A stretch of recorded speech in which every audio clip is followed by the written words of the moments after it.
Salut à tous, alors je vous reviens aujourd'hui pour vous faire le bilan du challenge d'Antastésia pour ce printemps qui était un printemps des autrices et pas un printemps autour d'un pays en particulier comme elle avait pu le faire les années précédentes. Alors il y avait quelques entrées qui sont plus ou moins respectées pour une fois. On avait tout d'abord choix de lire une poésie ou du théâtre. On devait lire ensuite 3 continents différents, une autrice jamais lue, lire en VO, lire de la non-fiction et un pays jamais lu.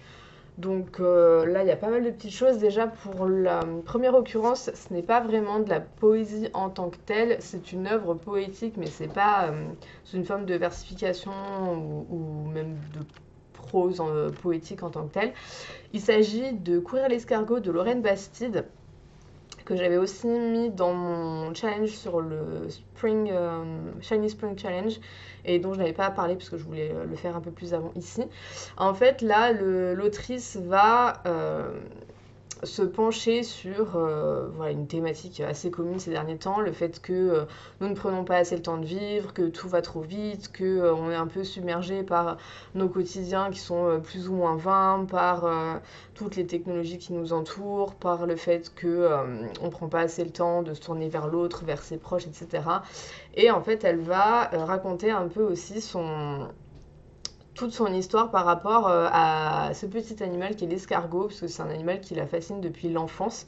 Et on va faire à chaque fois, on va un peu comme suivre tout son processus d'écriture de cet ouvrage-là, puisqu'elle va nous annoncer à un moment donné qu'en fait son éditrice lui avait proposé d'écrire ce type d'ouvrage et en fait on voit qu'elle ne sait pas vraiment comment s'y prendre, qu'est-ce qu'elle va pouvoir raconter dessus, par quel biais est-ce qu'elle doit traiter ce sujet et on va vraiment suivre tout ça, on va avoir des petits retours en arrière d'événements marquants de sa vie, ça va être mélangé à des réflexions philosophiques, ça va être mélangé à des observations un peu plus sociologiques.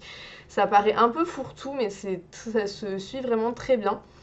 C'est très agréable à lire, déjà même sur la mise en page, c'est assez aéré, il y a vraiment des petits paragraphes, il y a des moments assez émouvants, il y a des moments drôles. Voilà, enfin, c'était vraiment très très agréable à lire. Je ne sais pas ce qu'a produit d'autre Lorraine Bastide, il me semble que c'est une créatrice de contenu, une podcasteuse. Je me tournerai volontiers vers d'autres de ses écrits parce que sa plume voilà, est très, très douce, très rafraîchissante et même si le sujet paraît bateau, une fois qu'on a refermé le livre, on se dit pas bah j'ai un peu gâché mon argent parce qu'effectivement j'aurais pu réfléchir à tout ça par moi-même et c'est un peu dommage. Non, il y a vraiment une plus-value artistique et j'ai vraiment beaucoup beaucoup aimé. Ensuite, pour la lecture en VO, je voulais me lancer à la base dans Orgueil et Préjugés de Jane Austen, mais alors vraiment, je n'aime pas lire en anglais parce que je trouve que le style à chaque fois est beaucoup trop plat, qu'on a une utilisation systématique des mêmes mots, je m'ennuie. Donc j'ai fini par arrêter à une cinquantaine de pages, même s'il y a des moments qui, voilà, j'appréciais ma lecture au global, mais je m'ennuyais en fait. Donc j'ai stoppé, je le relirai plus tard en traduction française. Je suis tombée sur un recueil de discours de Sojourner Truth qu'on ne connaît pas forcément par chez nous, mais qui est très connu aux États-Unis. Et en fait, dans ce petit recueil de discours, euh, qui s'appelle Anti-Woman, on va vraiment avoir la pensée féministe qui va se construire, le féminisme intersectionnel. On va aussi avoir d'autres femmes sur la fin de l'ouvrage, d'autres de leurs discours qui vont aussi être transcrits. C'était très intéressant. Sojourner Truth, c'est une ancienne esclave qui a été émancipée, une esclave de l'État de New York. Donc on est vraiment sur du 18e siècle. Voilà, très inspirant, très captivant, fascinant. Elle n'a pas la langue dans sa poche, alors il nous est bien précisé dans l'appareil critique que Sojourner ne savait ni lire ni écrire, donc ce n'est pas elle qui a retranscrit ces textes d'elle-même, ce ne sont pas les discours qu'elle a écrits, ce sont des transcriptions de personnes qui ont été là pour l'écouter, ou d'amis à elle, ou d'éditeurs. Donc voilà, sur l'aspect historique en tant que tel, il y a peut-être des lacunes, comme ils nous disent, mais en tout cas, plusieurs de ces discours vont se recouper, on retrouve très souvent les mêmes thèmes, le même phrasé, etc. Très très intéressant, très inspirant et je peux tout à fait vous le recommander. C'est très facile à lire, même si vous n'avez pas forcément un bon niveau d'anglais, c'est assez accessible.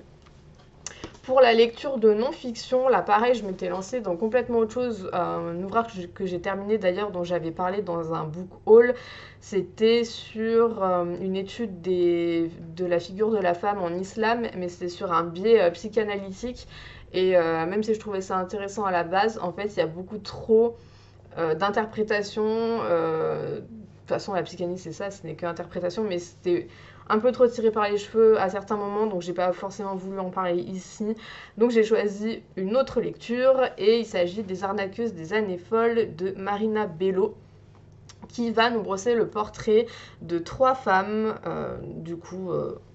qui ont vécu fin 19e, début 20e et qui étaient donc des arnaqueuses sous différents formats, on va dire. On a des arnaqueuses dans la grande finance, on en a qui se sont fait passer pour de grandes héritières, enfin bon, des choses très diverses, mais toujours pour s'extirper de leurs conditions, pour gagner en liberté par rapport à la condition des femmes de l'époque. Et c'était par un biais aussi assez intéressant, c'est-à-dire que ça va nous être présenté dans tout le préambule du texte. L'autrice a voulu faire comme 3 nouvelles en fait de ces femmes. Ça va pas être des biographies impersonnelles qui vont être faites, on va vraiment avoir une histoire qui est brossée à la première personne de ces femmes, comment est-ce qu'elles ont vécu avant d'être dans tout ce système d'arnaque, comment est-ce qu'elles ont pu mettre en place tout ce que, leur filouterie, leur magouille, leur manigance, et qu'est-ce qui s'est passé après la condamnation et leur fin de vie. Et c'était vraiment très prenant.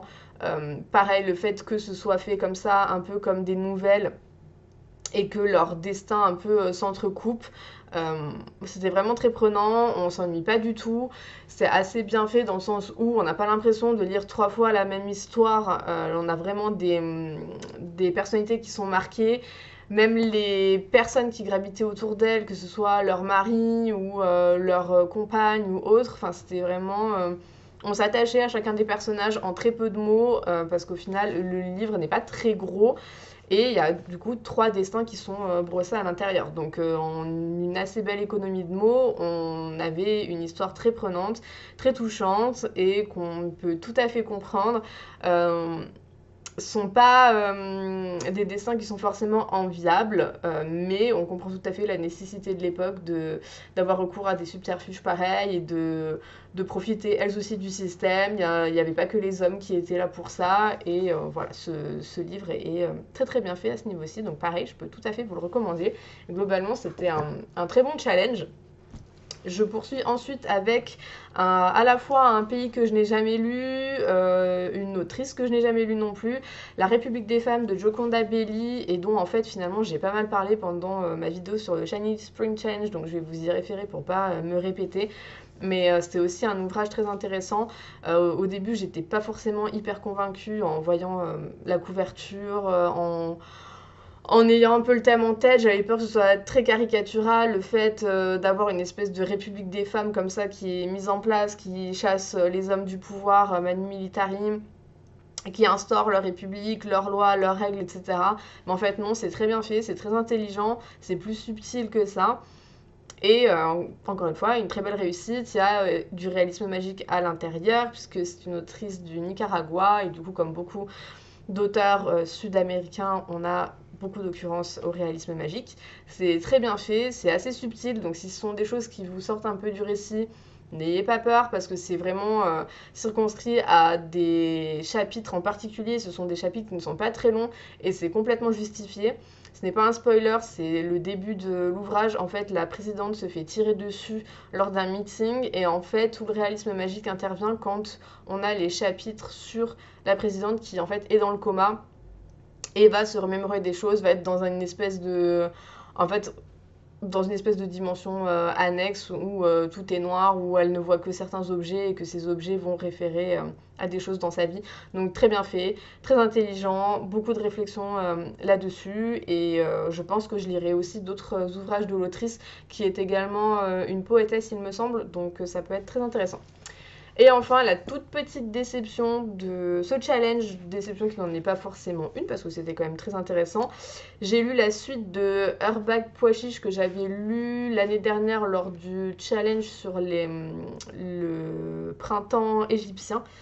Et cette année, donc la suite Herbag Disciple de Isha Schwaller Delubix. Alors, dans le premier tome, on suit un jeune garçon qui vit en Égypte antique et qui va du coup découvrir toute la société qui l'entoure. Il a vraiment une grande soif, il est très curieux, une grande soif de savoir, de comprendre le monde qui l'entoure, de pourquoi est-ce que la société est construite comme telle, pourquoi est-ce qu'on honore tel dieu, enfin bon, voilà, vraiment pour nous brosser un large portrait de l'Égypte antique de manière assez globale sur diverses dynasties, parce que c'est jamais vraiment trop précisé.